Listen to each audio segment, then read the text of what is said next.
ವೇದಿಕೆಯ ಮೇಲೆ ಆಸೀನರಾಗಿರುವ ಗಣ್ಯಾತಿ ಗಣ್ಯರಿಗೂ ನನ್ನ ಕವಿಮಿತ್ರರಿಗೂ ವಂದನೆಗಳು. ವಿಷಯ ನದಿ ಜಲಮೂಲಗಳ ಸಂರಕ್ಷಣೆ. ಶೀರ್ಷಿಕೆ ಪಸೆಯಿಲ್ಲದ ಇರಳು ವಸುದೆ. ಗಂಗೆ ನೀನು ಪವಿತ್ರಳೆಂದು ಹೇಳುತ್ತಿಹರು, ಆದರೂ ನಿನ್ನೊಡಲಲ್ಲಿ ತೇಲುತ್ತಿಹುದು ಹೆಣಗಳು. ಜಲವೇ ನಮ್ಮೆಲ್ಲರ ಬದುಕಿನ ಜೀವನಾಧಾರವು, ಮೂಢರು ತಿಳಿಯದೆ ನಿನ್ನನ್ನು ಕಲುಷಿತಗೊಳಿಸುತ್ತಿಹರು. ಜನ್ಮದಾತೆ ಭೂಮಾತೆ ಜೀವ ಪೊರೆಯುತ್ತಿರುವವಳು, ಹಸಿರ ರೂಪದಿ ನೀ ನಮಗೆ ಉಸಿರು ನೀಡುವವಳು. ಪಸೆ ಇಲ್ಲದೆ ಇರಳು ವಸುದೆ ತಂಪಾಗಿಸೋಣ, ನೀರಿಗಾಗಿ ಕಾಂಕ್ರೀಟ್ ನೆಲವನ್ನು ಹಸಿರಾಗಿಸೋಣ. ಅಕ್ಷರಸ್ಥೆ ಅನಕ್ಷರಸ್ಥೆ ತಾಯಿ ತಿಮ್ಮಕ್ಕ ನೆಟ್ಟ ಮರಗಳೆಷ್ಟೋ ಲೆಕ್ಕವಿಲ್ಲ.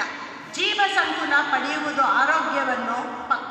ಎಲ್ಲರೂ ಸಂಕಲ್ಪ ಮಾಡೋಣ, ಪ್ರಕೃತಿ ಮಾತೆಯ ರಕ್ಷಿಸೋಣ. ವಾರ್ಷಿಕೋತ್ಸವವನ್ನು ನಿತ್ಯೋತ್ಸವವನ್ನಾಗಿಸೋಣ. ಬನ್ನಿ ಹಸಿರು ನೆಟ್ಟು ಎಲ್ಲರ ಉಸಿರ ಶುದ್ಧವಾಗಿಸೋಣ. ಭೂತಾಯ ಋಣ ತೀರಿಸಲು ಪಣ ತೊಡೋಣ. ವಂದನೆ.